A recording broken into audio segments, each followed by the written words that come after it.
เอาไว้พวกเราใช้ชีวิตใจเลยได้หรอกเธอจะไรนี่เขาก็เช็คมือตัวนี้ บอกว่าเดี๋ยวนี้พอก็ฉันก็เต็นตัวบริษัทเดี๋ยวนี้อันคือน้องมาในบริษัทเขาเบิ่งบัตรเลยเบิ่งบัตรที่น้องออกจากบริษัทเป็นนั้นน่ะเบิ่งบัตรได้ป่ะเพราะเวลามันเทผมไปปัสเซนะไอ้จะเป็นตัวอะไรชิบะจีนี่จะตัวนั่นเลยชิบะจีนะเนี่ยจีเนี่ยเจตาเจตัวโตแล้วน่ะจะกี่ก็เทียสินะผมมียอมแม่เนี่ยเจโตตาเจที่นี่ก็เทียสินะมาจากอันบริษัทบอกมาจากศูนย์ไฟฟ้าป่ะเป็นคนลาวแล้วเป็นคนลาวเป็นบัตรบริษัทใครยังไม่รู้ นั้นกำลังดำเนินการ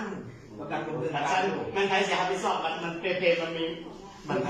นักงานเขามีนะครับผู้ใดพนักงานที่อยู่บ้านนี่เอากรรมหน้าบริษัทนี่มันมีนี่บอกอันนี้บุกเกี่ยวอันนี้บุกเกี่ยวอันนี้มันบุกเกี่ยวเนาะนี่บุกเจ้าขอถามได้อันพ่อแม่เขาบ่อยู่นี่ใบอนุญาตกิจการเนาะนั่นเป็นสาธารณรัฐประชาธิปไตยแล้วใครใส่ใบอนุญาตเป็นเมืองเข้ามานี่มีบ่บ่แม่นหยังเพราะว่ายังแต่เด็กน้อยพ่อแม่เขาบ่อยู่เนาะแล้วสุดเจ้ามาต้องได้อนุญาตจากพ่อแม่หรือว่าให้อยู่ในครอบครัวนี่เจ้าลำบากในนี้มันพอเจ้าสิมาใส่แบบนี้แล้วให้เขาจ่ายเงินเขาบ่มีเงินเสียจังใดอันนี้ก็บ่ได้ไหนอันนี้บ่เป็นหยังดอกคันเจ้าเฮ็ดถูกต้องกับใหม่บ่เป็นหยังแต่ว่าพ่อแม่เขาบ่อยู่แน่ถามว่าเจ้ามาได้บริษัทใดพ่อแม่เขาบ่อยู่เจ้าสิใส่เขาบ่มีเงินจ่ายเจ้าสิเฮ็ดจังไดเอาคันว่านั่นก็มันขึ้นวะเขาก็ออกอะไรก็บ่เป็นหยังแต่ว่าผู้มาออกกันได้แต่ว่าให้เจ้าลองให้ค่อยเบิ่งเดี๋ยวนี้นะเขาอยากให้เจ้าลองว่ามันปลอดภัยแล้วเดี๋ยวนี้รู้อะไรตัวรู้ป่ะคือตัวเจ้านี่มันปลอดภัยแต่ตัวนี้แหละมันไฟไหม้เนี่ยตัวนี้แหละไฟไหม้น่ะตัวนี้แหละไฟไหม้ที่เจ้าเอาไปลงเฟซบ่ได้ไหนเอาใครบ่ได้เว้าหยังให้เจ้าเข้าใจบ่เนี่ยใครไล่สดบ่เป็นหยังไล่สดไล่สดเลยไล่สดเลยเด้อบ่ได้เนาะนี่เนาะบ่ฮู้เป็นอย่างสิบ่ได้ให้เจ้ามาเฮ็ดถูกต้องตามกฎหมายเจ้าก็ต้องได้คันว่าเขาเจ้าของเรือนอนุญาตให้เจ้าเฮ็ดคือเพราะว่าแม่นคันเจ้าของเรือนอนุญาตให้เจ้าเฮ็ดค่อยสิ้นยอมเลยแต่ว่าเจ้าของเรือนบ่ได้อนุญาตเจ้าเฮ็ดเจ้าเข้าใจบ่ราคานี่มันบ่เป็น500,000กินเจ้ามาใส่ตอนล้านต่อหรือไงบ่ล้านไปก็บ่เป็นหยังบ่เป็นหยังแต่ว่าเจ้าของเรือนบ่อยู่เขากับเจ้าตกลงกันนะบ่เจ้าของเรือนตกลงให้เจ้าเหรอวะก็มาการจัดตั้งบ้านเนาการจัดตั้งเขาก็บ่ได้ประกาศบ่ได้เว้าให้พ่อแม่ประชาชนใส่ไปหาในบ้านบ่แม่นในบ้านจ่ายเงินเข้าใจบ่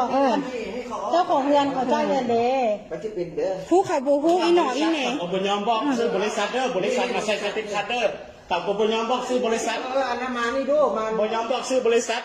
ดูต่อนะจิกันแล้วนะดูต่อนะคนนั้นเรามาแล้วคันเราเห็นหน้าใครเรามาแล้วบ่ได้ลบก็ได้ที่ว่า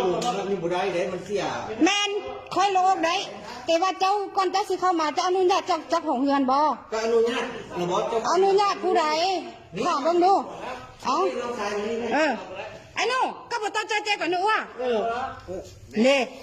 เขาบ่ได้อนุญาตให้เจ้าเฮ็ดพ่อแม่เขาก็ยังบ่อยู่บ่มีไผสิจ่ายเงินโอ้ย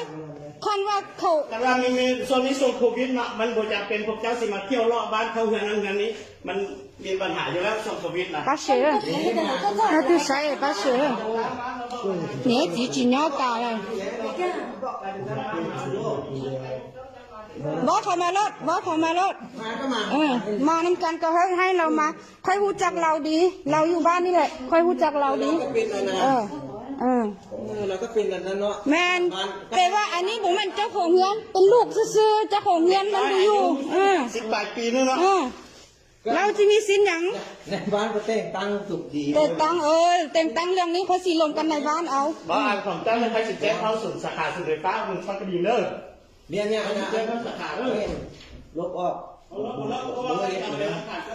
แต่ว่าผู้เขาบูจะไปเห็นแบบนี้บ่ได้ใดอะไรโอ้เอ๊ะอะไรสินะมันบุกเบนนั่นนี่นะ มัน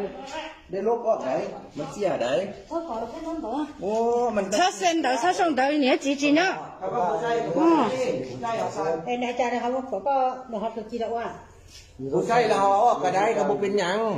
นี่รวมกับน้องชายนี่ ก็แม่น เสียทุกวัน ก็แม่นอยู่แต่สุดเจ้าเข้ามา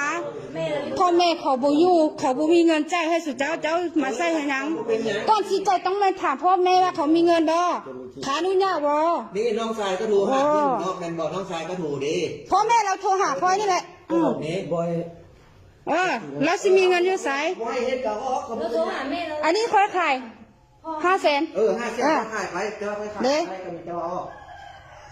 ค่อยก็มีอยู่หานค่อย เจ้า แต่ค่อยก็ว่าปลอดภัยแล้วบ่เป็นหยัง เอาพี่เจ้ามาซื้อก็ได้ เด็กก็ย่าเป็นอย่าง เอามีแต่ว่านะที่บอกในบ้านเข้ามาแล้วเอา แจ้งเรื่องอันพ่อพันกับเจ้าของเรียนเท่านั้นแหละอันปัญหามัน บอกในบ้านมารถ เข้ามารถ เอาออกจะเป็นแล้วเดี๋ยว เอาเสียเลย เล็ก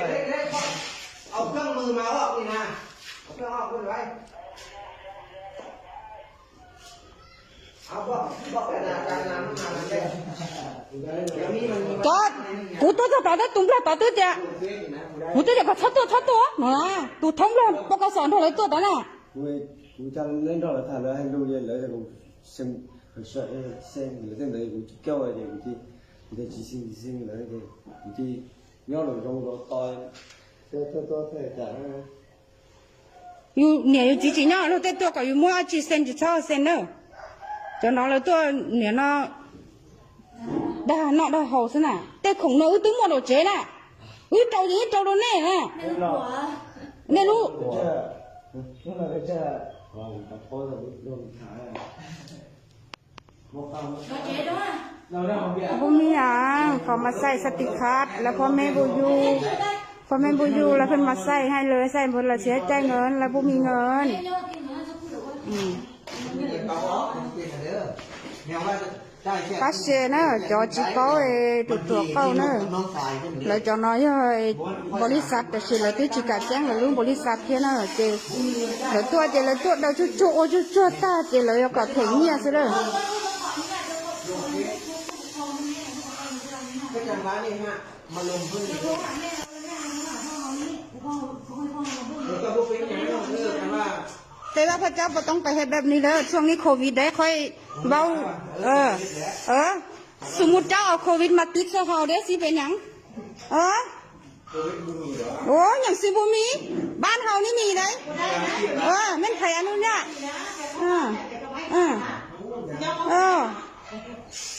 ไปบ้านไหนไปเข้า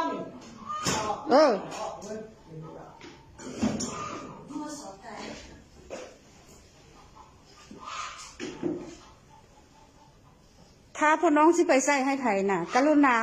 ให้อนุญาตจากพ่อแม่ของเขาเด้อเจ้าเฮ็ดแบบนี้บ่แม่นไหนมีแต่ลูกอยู่เฮือนสิให้มาใส่ปืนละเสียใจเงินสิบ่ได้แบบนี้น่ะกะจะตั้งก็ต้องได้ลงพ่อแม่บ่แม่นกะจะตั้งแล้วสิมีสิทธิ์มาขู่ประชาชนแบบนี้ไหนได้อยู่ดีค่อยเอาออกได้เอาออกไปรถค่อยพอใจใส่ค่อยสิโทรหาเจ้ามาใส่เองมีแต่ว่ารถมันบุกเป็น อันนี้ค่อยบ่ได้เว้าว่าเจ้าอันนั้นเพราะว่าเจ้ากับอันเจ้ามาใส่นี่เจ้าก็พ่อแม่เขาบ่อยู่เจ้าก็มาใส่ได้อันนู้นใส่บ่ได้โอ้ เป็นเนาะมันก็เสียบ้านเจ้าอีก บ่เสียดอกเสียบ้านจังไหน ก็เสียแล้วบ่ในบ้านคุณก็ บ่มาเว้ากับค่อยก็ได้สิเสียเว้ากับค่อยก็ได้ ในบ้านเนี่ยบ่ย่อจุยเนี่ยย่อที่ไหนบ่ เอาเอ็นได้สินะเนาะบางเฮ็ดอันนี้มาได้ เจ้ามาเจ้าได้รับอนุญาตจากครอบครัวอยู่เฮือนนี้บ่ขอถามได้ดูเด็กน้อยบ่ฮอด18ปีมันมีสิทธิ์บ่19 ปี19 ปีมันหาเงินได้บ่1,000 2,000น่ะถามมันดูหาเงินได้บ่ก็โทรหาโทรหาได้พ่อแม่เรายังบ่พอใจค่อยมาเบิ่งนี่ก็สิเฮ็ดเด้อเอาออกละดิเอาออกก็ได้ก็บ่เป็นหยังเอามีสิทธิ์ ใช่แล้วค่ะเพราะว่าจูเจ้าบอดนะ เจ้ามีสิทธิ์ใส่แต่มีค่อยก็มีสิทธิ์ว่าค่อยพอใจใส่บ่ มีสิทธิ์เอา เรื่องนี้บ่มีไผสิให้บังคับว่า แล้วก็มีแต่ว่าลบวอกโบเอ็ดมันจีโฟส บางคนเขาบ่ฮู้ให้เขาฮู้กัน บุได้ได้มันโฟสฟื้นเสียเอาอย่างนั้นเลยเด้อ ท่านเจ้าในบ้านบ่พอใจมาเว้ากับค่อยเด้อเขาเจ้าฮู้จักค่อยบ่ดอก มีแต่ว่าบุให้โฟสฟื้นกันแล้วมีแต่ว่าเจ้ามันลบวอกแล้ว เด้อขนาดมันบุแม่นอย่างไรมัน เขาเจ้าบ่ได้เฮ็ดผิดเจ้าสิไปยามหยังไอ้ บุได้ผิด น้องสายเจ้าบ่ได้รุ่นเหลือก็ไอ้ด้วยรุ่นเหลือก็ปัวเหรอเหลือเพลเหรอ ลูกกับปัว บุแม่นเราค่อยเข้าได้เข้ามาค่อยการจะตั้งบาร์ดีไม่บอกมีแต่ว่าลบวอกไรมันปัวแล้วหรอลูกกับปัว ลูกกับปัว bao nhiêu câu hỏi tôi ลบ cũng วอก không เลย hiểu แม่ tôi cái này เนี่ย เด้อค่อยสิลบเอา แล้วจะเห็นจะหินเลยเนาะเอาลบเอาก็ได้ไว้ ไปค่ะมีปัญหาแน่ในบ้านมันว่ากับค่อยบ้านมาบ่บ่เป็นหยัง มันมีนะมันมีปัญหาก็คือในบ้านไปหา ไปหาค่อยรถบ่เป็นหยังในบ้านก็เป็นพี่น้องค่อยนี่แหละบ่ย่านดอก rồi làm cho tôi lên ba เที่ยวตัวนะเราเต้ตัวจิเช้าเจียวเต้จีเลยหมูเส้นเดาลูกเต้แล้ว rồi chạy rồi rồi chạy rồi hết thôi nó đó có cái tàu กี่ตัวนะใครกว่านี้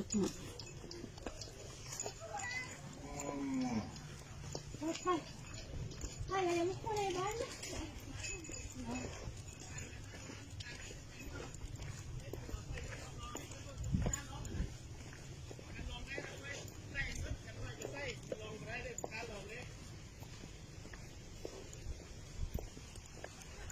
ป้าเชนเนอะ